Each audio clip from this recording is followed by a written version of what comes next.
Andhra Pradesh mega డిఎస్సికి సంబంధించినటువంటి latest updated news చూసుకున్నట్లయితే మనందరికీ కూడా ఆల్రెడీ ఫైనల్ సెలక్షన్ లిస్ట్లో ఉన్నటువంటి అభ్యర్థులకి నియామక పత్రాలు జారీ జరిగింది. అయితే వాళ్ళకి వెబ్ కౌన్సిలింగ్ ట్రైనింగ్ ఎప్పటి నుంచి ఉంటుందనేసి మనకు ఆల్రెడీ వాళ్ళకి ఇచ్చిన కిట్లో ఉంది. ఏంటని ఉందంటే అక్టోబర్ 3 నుంచి అక్టోబర్ 10వ తేదీ వరకు అయితే వాళ్ళకి ట్రైనింగ్ ఉంటుందని. అయితే చివరి రోజైన అక్టోబర్ 10వ తేదీన వాళ్ళకి మాన్యువల్గా కౌన్సిలింగ్ జరిపి అక్టోబర్ 13 నుంచి అయితే వాళ్ళకి జాయినింగ్ అని చెప్పడం జరిగింది. ఆ యొక్క అపాయింట్మెంట్ దానికి సంబంధించినటువంటి నియామక పత్రాల జారీల కిట్లు ఈ మ్యాటర్ ఉంది. కానీ ఈ యొక్క అప్డేట్ అనేది చేంజ్ అయిందండి. ఈరోజు ఏంటి చూసుకుంటే రీసెంట్గా ఆ తేదీల్లో కొన్ని మార్పులు అయితే జరిగాయి. ఆ మార్పులు చూసుకున్నట్లయితే అక్టోబర్ 3వ తేదీన మాన్యువల్గా కౌన్సిలింగ్ జరుగుతుంది. ఆల్రెడీ పాత రోజుల్లో చూసుకుంటే మనకి లాస్ట్ డేట్ అయిన అక్టోబర్ 10న అయితే మాన్యువల్గా కౌన్సిలింగ్ జరగాలి. కానీ మొదట్లోనే కౌన్సిలింగ్ జరుగుతుంది. తర్వాత 4 నుంచి 10వ తేదీ వరకు అయితే ట్రైనింగ్ అనేది కంప్లీట్ అవుతుంది.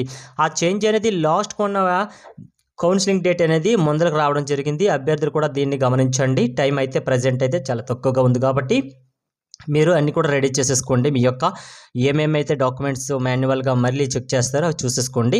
అయితే మీకు జాయినింగ్ ఆర్డర్ చేతికి వచ్చేంత వరకు కూడాను దయచేసి ఎవరు కూడాను రిలీవ్ కానీ రిజైన్ కానీ చేయొద్దు. మీరు ఇప్పుడు గవర్నమెంట్ సెక్టర్లో అవ్వచ్చు, ప్రైవేట్ సెక్టర్స్లో అవ్వచ్చు, కొన్ని డిపార్ట్మెంట్లో మీకు ఎన్ఓసి కంపల్సరీగా అయితే మీకు అవసరమని తెలుసు. అవి అయితే డాక్యుమెంట్ వెరిఫికేషన్లో చూపించారు కూడాను. అయితే ఇప్పుడు మాన్యువల్గా జరిగేటప్పుడు మీకు ఏవేవి ఉన్నాయో చూడండి. ఇప్పుడు ఎవరు కూడా దయచేసి రిలీవింగ్ కానీ రిజైన్ కానీ ఎవరు చేయొద్దు. మీకు ఎప్పుడైతే కన్ఫర్మ్ అవుతుందో సరే మీకు జాబ్ కన్ఫర్మ్ అయిపోయిందని వాళ్ళు ఎప్పుడైతే అపాయింట్మెంట్ లెటర్ అనేది మీ చేతిలో పెడతారో అప్పుడు మాత్రమే రిలీవ్ కానీ మీరు రిజైన్ కానీ చేసే అవకాశాలు అయితే ఎక్కువగా ఉంచుకోండి. ఎందుకంటే ప్రజెంట్ ఇంకా మీకు చేతిలోకి కన్ఫర్మేషన్ లెటర్ వచ్చినంత వరకు కూడా ఎవరు దయచేసి కూడాను రిజైన్ కానీ రిలీవ్ కానీ చేసుకోకండి. అయితే మనం చెప్పాం కదా కౌన్సిలింగ్ అనేది మనకి మాన్యువల్గా జరుగుతుంది. కాబట్టి మీరు ఇక స్కూల్ మేనేజ్మెంట్ నేమ్స్ ఉన్నాయి కదా, మీకు దగ్గరలో ఉన్నటువంటి మీరు ఆల్రెడీ ఫస్ట్ ప్రిఫరెన్స్ ఇచ్చేటప్పుడు మీకు ఒక మేనేజ్మెంట్ నేమ్ సెలెక్ట్ చేసుకున్నారు కదా.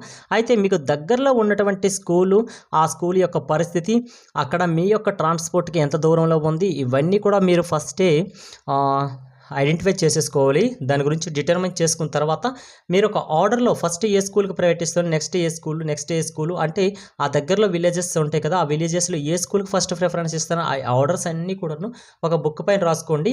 మీకు ఎప్పుడు స్టార్ట్ అవుతుందంటే అక్టోబర్ 3న మనకి కౌన్సిలింగ్ ఉందని చెప్తాను కదా, ఆ రోజైతే మీరు రాసుకున్నటువంటి ఒక ఆర్డర్లో స్కూల్ నేమ్స్ రాశారు కదా, ఆ రోజైతే మీరు ఆర్డర్స్లో రాసుకున్నట్లయితే ఆ ఆర్డర్ అనేది అక్కడ మీకు అడిగిన వెంటనే ఆ రకంగా ఆర్డర్లు ఫిల్ చేసేసుకోండి. మీకు ఈజీ ప్రాసెస్ అయిపోతుంది.